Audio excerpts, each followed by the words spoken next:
Dans cette nouvelle vidéo, nous allons donc voir comment prendre conscience de la communication avec nos guides spirituels.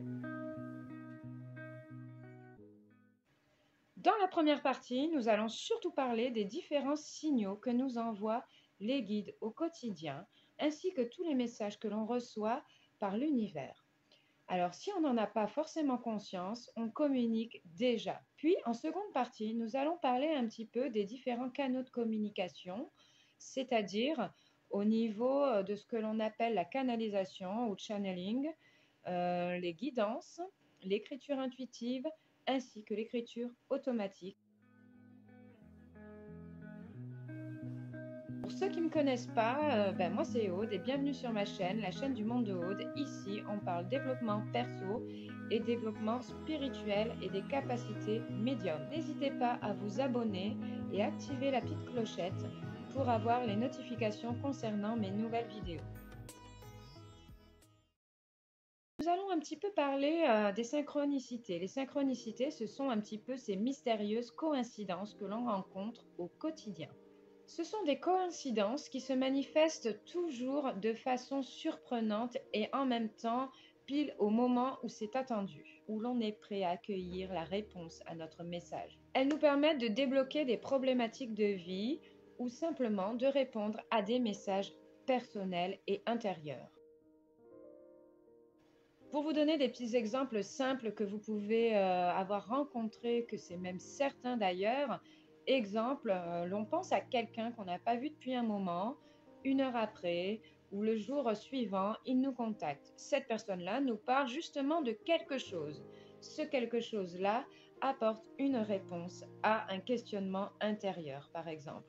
Bien sûr, il y a des coïncidences qui sont banales, mais là, en général, ce n'est pas pareil. C'est-à-dire qu'on ne ressent pas derrière, là, une émotion forte et une impression qui nous marque vraiment que là, oui, il y a une forte réponse.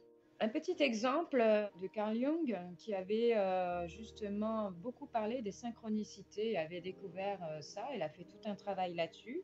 Un petit exemple qui lui était arrivé en consultation. Sa patiente était en train de lui parler d'un scarabée qu'elle avait vu en rêve et à ce moment-là, un scarabée apparaît à la fenêtre. Il décide donc de le prendre et de le poser sur la table basse. Et là, la patiente réagit par une forte émotion. Et oui, donc c'est quand même fou, le scarabée est encore là. Voilà. Après, on peut encore aller creuser un peu plus loin dans la signification, par exemple, du scarabée. Qu'est-ce que ça veut dire? Voilà. Et ça, ce sont des choses qui nous arrivent à tous. Il y a aussi la notion d'heure miroir, quand tous les jours on regarde l'heure, il est 22h22 ou il est 11h11. Voilà, ça nous arrive plusieurs fois dans la journée. Donc ça aussi, ce sont des synchronicités envoyées par l'univers et aussi par nos guides qui nous disent « je suis là, écoute-toi » ou « voilà ». Tout ça, c'est des petits messages. Ensuite, il y a quand on se pose des questionnements, qu'on demande à l'univers « mais comment je vais faire pour ci ou pour ça ?» On allume sa radio dans la voiture et là, comme par hasard, il y a quelqu'un qui parle et qui donne la réponse ou simplement le titre d'une chanson. Tout cela sont des synchronicités importantes. Des fois aussi, on se sent seul, pas bien et d'un seul coup, une petite plume qui vole dans les airs. Ce genre de choses, c'est des petits messages de nos guides, c'est subtil, mais ça a toute son importance, surtout quand on le remarque et qu'on est content d'avoir ce petit message-là. Il y a aussi plein de supports où on reçoit des messages, les panneaux publicitaires, un bouquin dans un magasin, le titre d'un bouquin, ou simplement on ouvre un livre, on regarde la première ligne en haut, à droite ou à gauche, et ça répond à un questionnement. Donc en fait, il y a vraiment plein de choses autour de nous auxquelles on ne prête pas forcément attention en conscience. Tout ça, on le sait de façon inconsciente. Mais du coup, ce qui est intéressant de développer là, c'est de faire ça de façon consciente. Alors effectivement, ça ne veut pas dire faire exprès de s'inventer des coïncidences, hein, mais peut être intéressant justement de se dire, bon ben voilà, je pose sciemment une question à mes guides spirituels, à l'univers, et j'attends donc cette réponse. Je vais y prêter un peu plus attention. Oui, il ne faut pas rentrer dans une obsession par rapport à ça, bien sûr. Il faut rester quand même assez détaché dans le lâcher prise, mais surtout la confiance, avoir foi en ce que l'univers va nous répondre. Voilà. Aussi, autre petit exemple, pareil, hein, sur les synchronicités, ce qui arrive souvent, ben, c'est qu'on entend une discussion. On a parlé de quelque chose avec quelqu'un, et puis 3 jours après, ou même quelques heures après, il y a des gens dans la rue qui parlent de la même chose et qui nous donnent une réponse. Ce qu'il faut retenir, c'est que toutes ces synchronicités réunies sont envoyées par l'univers, mais aussi par nos guides spirituels.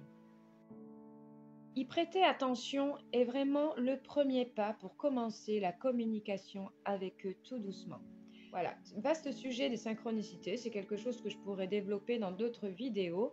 En attendant, restez bien ici puisqu'on va embrayer sur la seconde partie de la vidéo.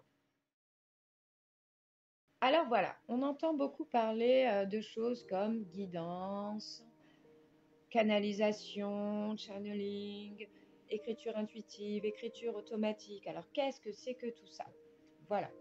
Donc, moi, par exemple, j'utilise énormément l'écriture intuitive. L'écriture intuitive, ça se passe comment? Ben, simplement, je reçois de façon énergétique un message qui rentre par mon coronal et ensuite qui va jusqu'à mon âme et qui est retranscrit par moi-même, mon mental, à l'écrit. Donc ce n'est pas une entité, un guide, un esprit ou autre qui rentre à travers de moi pour écrire à ma place.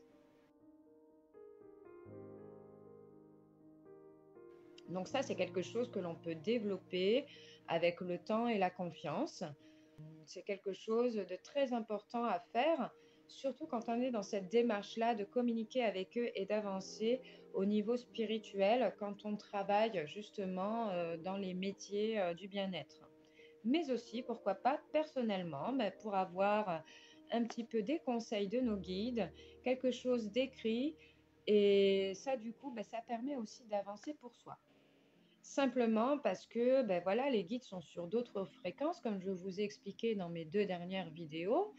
Et du coup, pour capter les messages, des fois, il y a un petit peu de la friture au milieu. Avec le temps, on développe aussi un ressenti, on les ressent.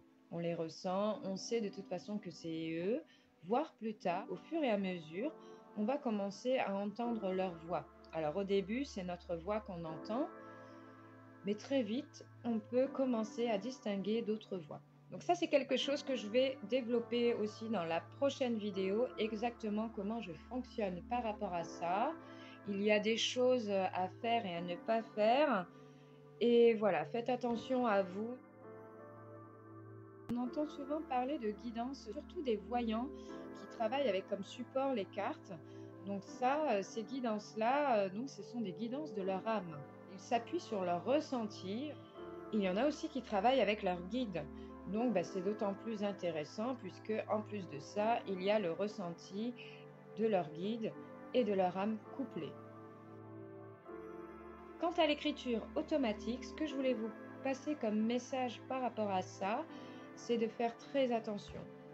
Puisque là, on est quand même sur de la possession entre guillemets, hein, c'est-à-dire que on laisse un être prendre possession de notre main ou de notre bras pour donner un message.